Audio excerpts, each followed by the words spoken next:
Hey everyone, I know it's not the normal time for a vlog, but since by the time you watch this I will have just had leg surgery done, I thought it would be prudent to plan out a couple of posts ahead of time, and to be honest, doing videos is so much easier than writing posts.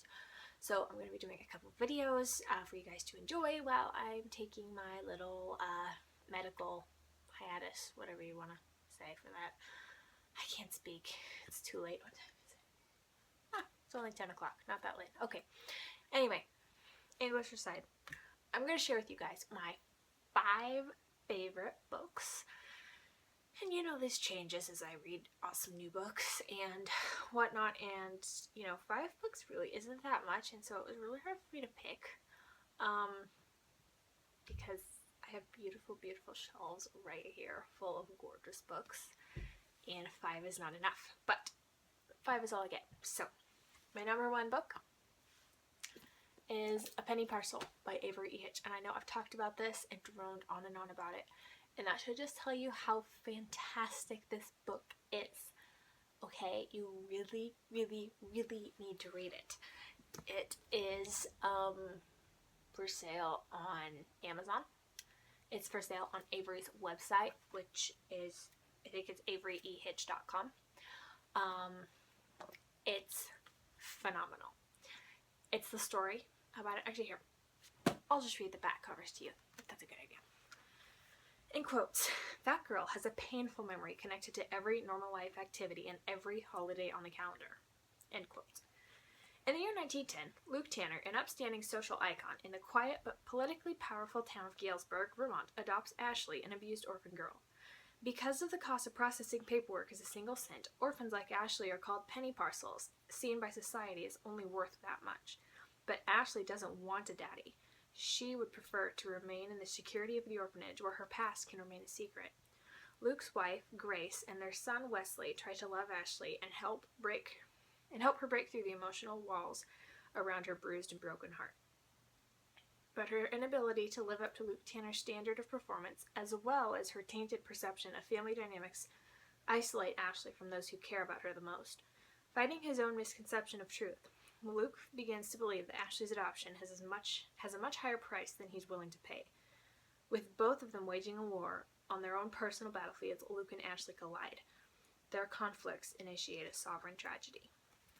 So, this book is awesome. You must read it. You have to read it. It's amazing. Especially if you, your family, or anyone you know has adopted.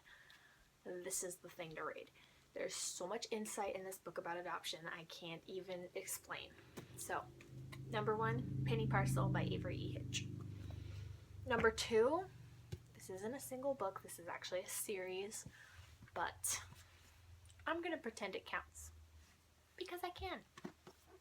And because I like breaking rules sometimes. When it doesn't hurt anybody to break them. So, if I can get all of these in my hand without dropping them. Okay, here we go. The Blaze of Akhtar by Trisha Mingrink. These books are amazing. And this 4th book just came out, and I don't actually have it yet because I haven't ordered it, so I'm going to soon. I kind of went over my book budget for this month. Just a little. $20 or so. But that's a lot of money when you're a broke college kid. So, anyway, I need to get the 4th book ordered. These books are phenomenal, and they're really hard to hold. There we go. So, book 1, Dare. Book 2, Deny. Book 3, Defy. Book 4, Deliver. These books are amazing for a lot of reasons, and I couldn't honestly even go into all of them. First of all, knife-wielding assassins. So cool. It's like, brings out the little tomboy in me. It's so awesome. I love how Trisha did that. Trisha is what I consider a literary genius. Everything she does is amazing. Her characters are flawless. Well, actually, they have a lot of flaws, which is what makes them so awesome. And these books, they're written in 3rd person, but it feels like 1st person. So, I learn a lot from Trisha every single time I read one of the books. I'm just about to go through a second reread of all of them. So number 2, technically a series. Blades of Actar by Trisha Mangrake. And number 3. Boy, those books are heavy. Now my back hurts. Okay, disclaimer, I have a very sensitive back. It's not like holding up books is actually going to make someone's back hurt, but for me it does. What am I on now? Oh, 3. Favorite book number 3 is Ishmael by Eden Southworth. And there's actually a sequel that goes with this one that I forgot to grab. This is published, I don't know who it was originally published by, but Lamplighter Publishing did the reprint of this. And first of all, it's beautiful. It's kind of like a Bible is what the cover feels like. It's a thick, gorgeous book. I'll warn you, it's painful to read. It's really slow, but it's a fantastic story. And I actually like the second book better, but the first book sets everything up. So it's kind of unusual story for the times it was written, I guess. But yeah, favorite number 3. Favorite number, oh yeah, the sequel to it is called Self-Raised. I can't remember, that's a different title, but the original title I think was From the Depths or something like that. Anyway, Eden Southworth is the author of those. 4th favorite book is Starlight by Patricia St. John. Like I said before, I love everything Patricia St. John writes. She is phenomenal. How she weaves Christ into stories without it seeming preachy is absolutely unbelievable. I wish I had half her skill. Starlight is one of the first books I remember reading, and it was actually a read aloud for school when I was probably 9. Maybe even earlier than that. I might have been closer to 7. And it was so, I don't even see what was so amazing about this book. I guess that you got the feel of the nurse's perspective, as well as the little boy's perspective, and his name is Hamid, I believe. Hamid, yes. Haha, I remembered. And I think especially Hamid's little sister Kinza, she has been a huge inspiration for one of my favorite characters in an upcoming novel. And it's the novel that I started when I was 12. And it's kind of grown with me. But Kinza was directly related to how I formulated this other character in my own book. So I very much love Star of Light. And to read I forgot to read well, I think everybody's pretty much heard about Trisha Mangrake's books. They're all over the place right now. And then Ishmael, there's no cover description for that. Sorry. It's published in 1876. There's not a lot I can do. For the back cover of Star of Light. No one knew where she came from. She held up her arms to the English nurse and called for her mother.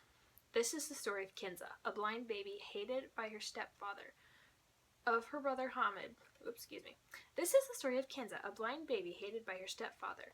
Of her brother Hamid, who loved her and carried her off on a strange adventure, and of Jenny, the little English girl with a lot of problems.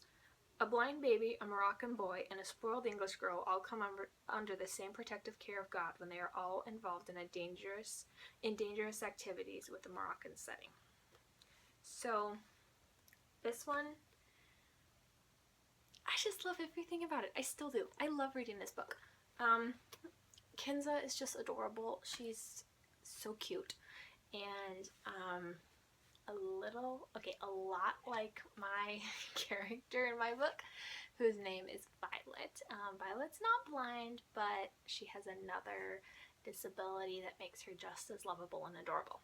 So, book number 4, Star of Light by Patricia St. John. Book number 5, it's really hard to place books 4 and 5 because it's like, they're both awesome. How am I supposed to do this? I'm getting really tired and rambling, sorry. Anyway, book number 5 is The Witch of Blackbird Pond by Elizabeth George Spear. Elizabeth George Spear is another one of those authors who I wish wrote more books because she's amazing. I really like The Bronze Bow, but Witch of Blackbird Pond is one of the first, I think it was the first book of hers that I read. I think she wrote a kid's book that I read. Anyway, this one is really good. I can't even remember what I enjoyed about it so much. I think, oh yes, I know. The compassion in this story is amazing, and it's just so sweet. And there's a little bit of romance, but it's not, like, to a 10-year-old, it was not at all gross or mushy or anything like that. It's just really, really cute and sweet. And again, I related to the tomboyish main character a lot. Common theme here, you're seeing this. If you want me to relate to a character, make her a tomboy or something.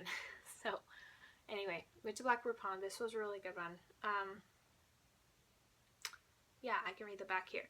Kit Tyler knew as she gazed for the first time at the cold, bleak shores of the Connecticut colony that her new home would never be like the shimmering Caribbean island she left behind.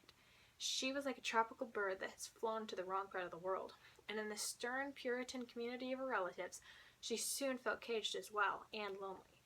In the meadows, the only place where she could feel completely free, she meets another lone and mysterious figure, an old woman known as the Witch of Blackbird Pond. But when her friendship is discovered, Kit is faced with suspicion, fear, and anger. She herself is accused of witchcraft. So the title kind of throws people off. It has nothing to do with witches at all. The two of the characters are accused of witchcraft, but apparently that was pretty typical in a Puritan community to have kind of like a whipping boy or person, woman, girl, old lady. So it's like mentions of witchcraft, but it's not, there's no witchcraft. It's just that's what the characters are accused of because of how they behave.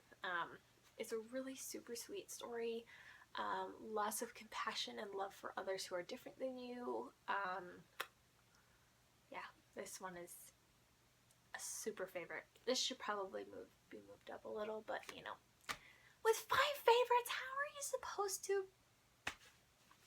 do that? Yeah, I mean, Penny Parcel is really the only one I would say is like definitely in first place among my favorites. The others are, you can move those around however you want to. Alrighty, well, video 12 minutes long already. Rambled too long. It's getting late, I'm getting tired, and I've got more blog posts to write up for the next couple of weeks while I am recovering from my leg surgery. So, oh boy, where did I put my clicker? Oh, haha, found it. I need to tie this thing to my wrist or something. Anyway, I would love to hear what your guys is. Let's see, how about your top 2 favorite books? I'm always looking for new stuff to read, so I don't even know why I say that, because I have so many books I need to read, but I'm always looking for more. I guess I'm like afraid of running out of books to read or something. I don't know. Anyway, let me hear your top 2 favorite books. Put them in the comments. I can't wait to hear about them. Let me know, have you read Starlight by Patricia St. John? Have a great day. Bye.